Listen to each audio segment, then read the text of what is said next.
We're here with Melonee Wise. Melonee, thanks for joining us and showing us a little bit about what's happening at Agility Robotics. This is cool stuff. So we've been talking about it. I'd love to hear kind of your just pitch to a certain degree of like why. These look cool. They are cool, but why? What's the impact to a customer for these things? So when you look at the logistics and manufacturing market, there's a large labor shortage that we all know about. At this point, there's a 1 million job opening in logistics and manufacturing, and we're trying to figure out how to fill that gap. And over the last decade or so, there's been a lot of automation that's being deployed against that job gap. It hasn't closed the gap at all, but there's AMRs, there's industrial robots. But one of the challenges is over the last couple of years, we've created a lot of islands of automation. And so you have some process, and then it gets to the end of its process, and then a person has to come and grab the thing and move it to the next process. And when you look at the challenges with interfacing with those different processes, a dynamically stable robot ends up being a good choice for doing that. And humanoids are dynamically stable. That means that they need power to stay up. But they are able to have very small footprints and lift a lot of load, because when you look at some of the challenges of lifting 50 pounds at a meter or 23 kilograms at a meter, you have a CG problem, right? You're going to tip over and stuff like that. And what you hear from customers is, don't make my aisle bigger. Square footage is king. That's right. Don't spend money that I don't need to spend. And so by being dynamically stable, we can lift these big loads.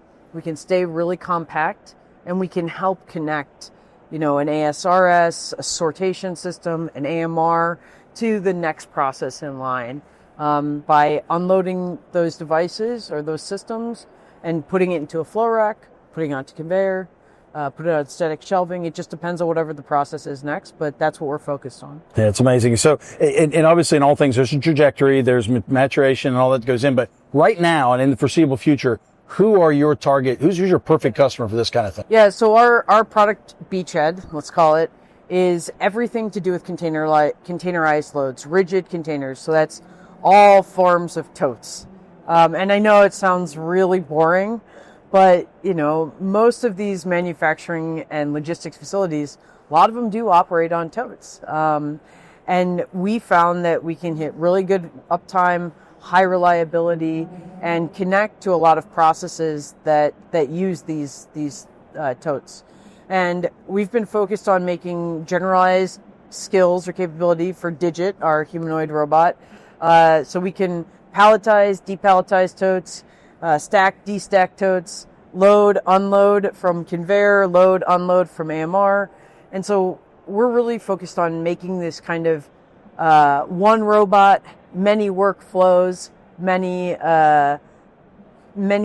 disparate tasks, kind of capability. Makes sense. And so this isn't just a prototype, right? You've got a couple customers running this live. Yes, we commercial. do. Yeah. Okay, awesome. So how about production capacity? Are you guys, are you seeing this? Is this going to be available? Is it still going to be difficult? Do you have a pipeline of customers that are dying for this, or where are you at in the market? Yeah, so we do have customers. Some of our public customers are Amazon, GXO, Shuffler. We have a whole bunch of non-public customers. But I think where we see the challenges in the market, and so today at PROMAT we're showing off our new V4 robot, are around things like safety and scalability. So with our V4 robot, there's the robot is now meeting the requirements for performance level D functional safety, which means we can now deploy everywhere in North America. We have autonomous charge docking so that we can run 24/7 without human intervention. And we have a fleet management system that does all of the scheduling and operations management. And all of that is really around not just having a cool robot, but operationalizing, what customers care about. Awesome. What kind of prep does a warehouse need to do? I mean, can they bring their own totes? Is it better to use your totes? Oh, yeah. Oh, we use everyone's totes. Like, we have no, give us a tote and we'll pick it up. That's kind of our focus. But I think, our most recent deployment, we got up and running in 48 hours. So that's Yeah, that's one of the really cool things about having a humanoid robot is, we, from an installation perspective, we have what we call work cell in a box. So we pretty much have a already kind of risk assessed work cell that we come in with. We install that really quick. Doesn't have to be bolted to the ground. And then we install the robot and get going. And because we have a cloud platform that allows us to configure the work cell really quickly, it makes it super easy to go from 0 to robot in 48 hours. That's impressive. Yeah, that's really impressive. Awesome. So right now, when you look at your customers that are that they're using it or in the pipeline for you, what is it that what's their main problem they're looking to solve here? Most of the problem is just dependable labor. Yeah, and we focus on delivering customers either an instantaneous ROI or a sub 2-year ROI, depending on the business model that we're going forward with, whether it's a robot as a service or a CapEx+SaaS model. Gotcha. Okay, great. Anything else from you, Dan?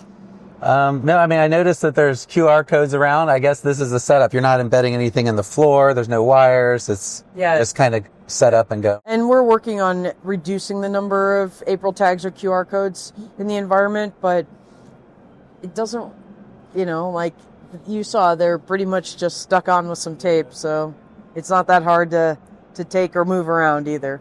All set up. Well, Melonee, this is incredibly exciting. It's cool stuff, and I'm glad to hear that it's something that can be done so quickly. Right? That blew my mind. I wasn't ready for that. So we'll be anxious to see kind of this how this goes out in the market. Excited for what you guys are doing, and thanks again for coming and talking to our folks who couldn't be here to see you today. Yeah, no worries. It's been great. Thank you very much for having me. Awesome. Thank you. Awesome. Thank you.